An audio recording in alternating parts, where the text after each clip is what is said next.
안녕하세요. 포춘본입니다. 자, 오늘 우리가 함께 파헤쳐볼 이야기 바로 이 숫자에서 시작합니다. 마이너스 50%. 와, 상상이 가시나요?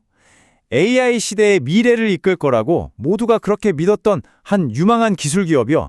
바로 그 가치가 단 하루 만에 정말 말 그대로 반토막에 나버린 거예요.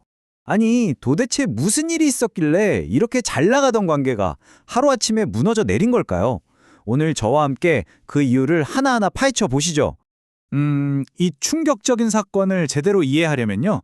먼저 이 이야기의 두 주인공부터 만나봐야 합니다. 바로 마벨과 포엣이라는 두 회사인데요.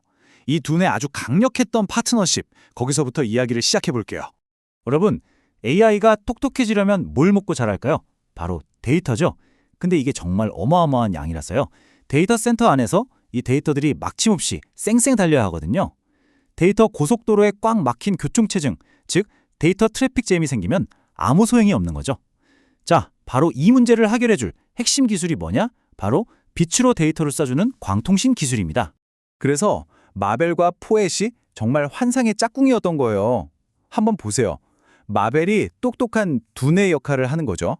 빛으로 온 신호를 해석하고 처리하는 핵심 칩, DSP를 딱 만들어주면 포엣은 이걸 받아서 실제로 신호를 쏴주는 강력한 엔진 역할을 하는 겁니다.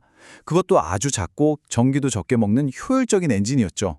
이 둘이 딱 합쳐지니까 와, 아마존이나 구글 같은 빅테크 기업들이 정말 간절히 원하던 차세대 초고속 통신이 가능해진 거였어요.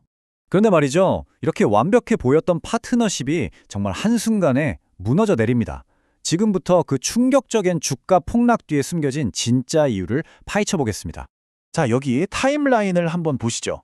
정말 모든 게 순식간이었어요. 몇 년 동안이나 그렇게 굳건했던 동맹이 2026년 4월 27일 단 한 번의 통보로 그냥 끝나버린 겁니다. 마벨이 갑자기 정말 예고도 없이 모든 구매 주문을 전면 취소해버린 거죠. 그 결과요? 보시는 그대로입니다. 시장의 신뢰가 와르르 무너지면서 포엣의 주가는 그야말로 바닥으로 곤두박질 쳤습니다. 아니, 마벨은 도대체 왜 이렇게까지 극단적인 결정을 내렸을까요? 마벨이 내세운 이유는 딱 하나였습니다. 바로 비밀 유지 의무 위반. 이게 뭐냐면요. 쉽게 말해서 파트너끼리는 우리끼리 하는 중요한 사업 이야기는 절대 밖에다 흘리지 말자. 이렇게 약속을 하는 거거든요. 그런데 포엣이 주문량이 얼마나 되는지 같은 아주 민감한 정보를 시장에 슬쩍 흘렸다고 본 거죠. 마벨 입장에서는 이건 배신감을 느낄 수밖에 없는 가장 기본적인 신뢰가 깨져버린 사건이었던 셈입니다. 바로 이 말이 이번 사건의 핵심을 정확히 꿰뚫고 있어요. 기술이 실패한 게 아니라 파트너십 관리에 실패했다. 자, 우리 투자자 입장에서 한번 생각해 보자고요. 만약에 제품이 안 좋아서 생긴 문제라면 괜찮아요. 기술 개발 더 하면 되니까요. 근데 이건 차원이 다른 문제죠. 이건 파트너와의 약속조차 못 지키는 회사라는 거잖아요. 그러니까 기업의 가장 기본적인 경영 능력, 그 신뢰도에 치명적인 금이 갔다는 신호였기 때문에 투자자들이 그렇게 냉정하게 등을 돌려버린 겁니다. 자, 그렇다면 이게 그냥 이 두 회사만의 문제로 끝나는 걸까요?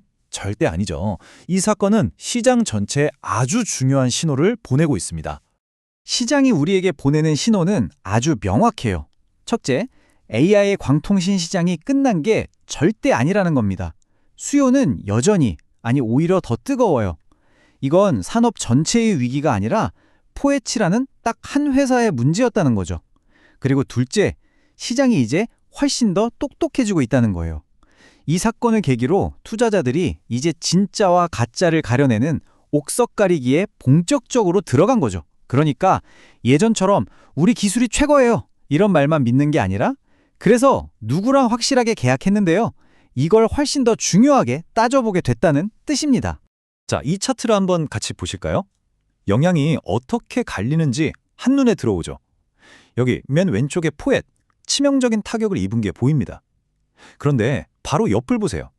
경쟁사들은 오히려 우리에겐 기회인데? 하면서 반사이익을 얻을 수도 있게 된 거죠. 그리고 저기 오른쪽에 마벨 같은 덩치 큰 대형주들은 어때요?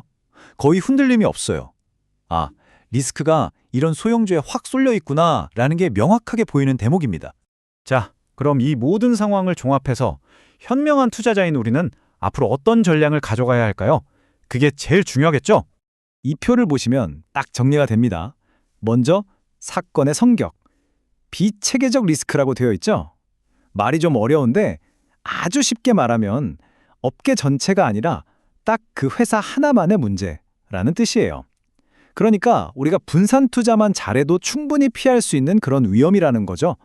산업 전망은 여전히 좋으니까 우리의 투자 전략은 이제 명확해지는 겁니다. 특히 와, 이 회사 기술 대박이다 이런 말만 듣고 중소형주에 투자할 때는 반드시 두 가지를 확인해야 해요. 첫째, 대형 고객사랑 맺은 계약이 얼마나 튼튼한지. 둘째, 회사가 정보를 얼마나 투명하게 공개하는지. 이 두 가지를 우리 두 눈으로 똑똑히 확인해야 한다는 아주 비싼 교훈을 얻은 겁니다. 그리고 이 포엣의 사례가 우리에게 던지는 메시지는 아주 강력합니다.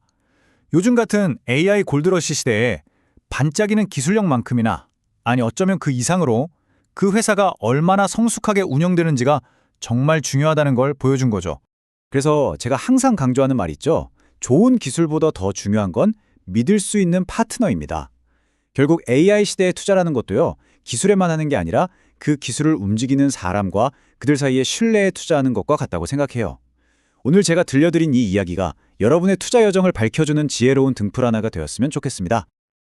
감사합니다. 포춘본이었습니다.